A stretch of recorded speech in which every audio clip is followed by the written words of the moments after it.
Hello everyone, स्वागत है आप सभी का हमारे यूट्यूब चैनल पर। तो हमने पिछली जो वीडियो है उसमें स्टार्ट कर रखा था कि 12th का लेसन 2 जो टॉपिक है पुष्पी पादपों में जनन, तो वो स्टार्ट कर रखा था। उसमें नर युग्मकोद्भिद और मादा युग्मकोद्भिद के बारे में हम स्टडी कर रहे थे। तो नर युग्मकोद्भिद के बारे में पढ़ रहे थे। तो उसमें पहले हमने पढ़ा था कि पराग कोश और इसके बारे में देख रहे थे, पुंकेसर क्या होता है। तो पुंकेसर के 3 भाग देखे थे, पराग कोश, योजी और पूतंतु। तो पराग कोश की अनुप्रस्थ काट देखी थी। तो प्रीवियस वीडियो पहले जाकर के पिछली वीडियो देखिए, फिर बाद में ये वीडियो देखिए, तभी आपको ये समझ में आएगा अगला टॉपिक की हम स्टडी किस पे कर रहे हैं, डिस्कस क्या कर रहे हैं। तो हमने वहाँ पे देखा था कि 2 तरह की कोशिकाएं थी, तो उनके द्वारा पराग कोश भित्ति का और लघु बीजाणु धानी का निर्माण हो रहा था। तो हमने 2 स्ट्रक्चर देखी थी, पराग कोश भित्ति और दूसरी है लघु बीजाणु धानी। तो पराग कोश भित्ति क्या है कि ये 4 टाइप की होती है या 4 तरह की है पराग कोश भित्ति। ये देखो, ये डायग्राम में अनुप्रस्थ काट है, पराग कोश की अनुप्रस्थ काट के अंदर ही बात कर रहे हैं। तो इसमें क्या थी, पहली बाह्य परत, अंतःस्थीशियम, मध्य परत और टैपिटम, जिसको बोलते हैं पोषोतक भी बोलते हैं, क्योंकि ये पोषण प्रदान करती हैं परागकण को, इसलिए। तो इसकी 4 परतें थी, बाह्य परत, अंतःस्थीशियम या एंडोथीशियम और मध्य परत और टैपिटम। ये होगी पराग कोश भित्ति। अब इनके कार्य वगैरह देख लेते हैं कि क्या क्या होते हैं या फिर कहाँ कहाँ कैसे पाई जाती है। बाह्य परत ये सबसे बाहर की ओर पाई जाती है, जैसे चित्र में ये बाहर की तरफ पाई जाती है। बाह्य परत सबसे बाहर की तरफ, आउटर लेयर है, इसलिए इसको बाह्य परत बोलते हैं।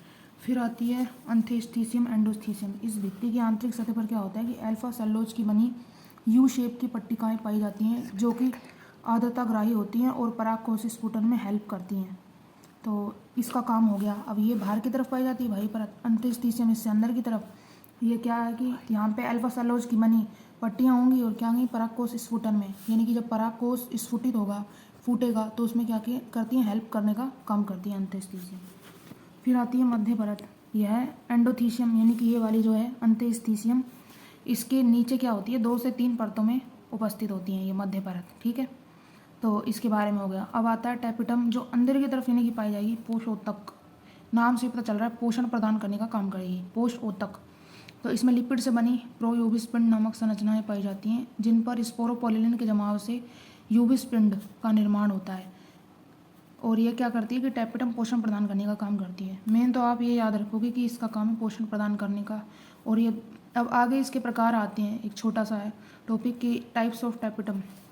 इसके प्रकार के बारे में बात करेंगे। 2 प्रकार की होती है, अमीबिया टैपिटम, दूसरी ग्रंथिल या श्रावी टैपिटम। ग्रंथिल या श्रावी यही क्या काम करती है, एक तरह का श्रावण करती है, पोषण प्रदान करने का काम करती है।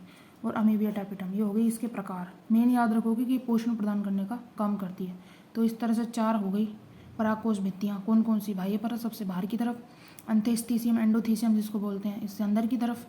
फिर आती है हमारी कौन सी है, टैपिटम, जो लास्ट वाली है इससे पहले आती है मध्य परत, फिर आती है टैपिटम या पोषोतक, और फिर इसके प्रकार हो गए। ये हमारा हो गया परागकोश भित्ति के बारे में, ये वाला, ये पूरी परागकोश भित्ति है जो ये कंप्लीट हो गई।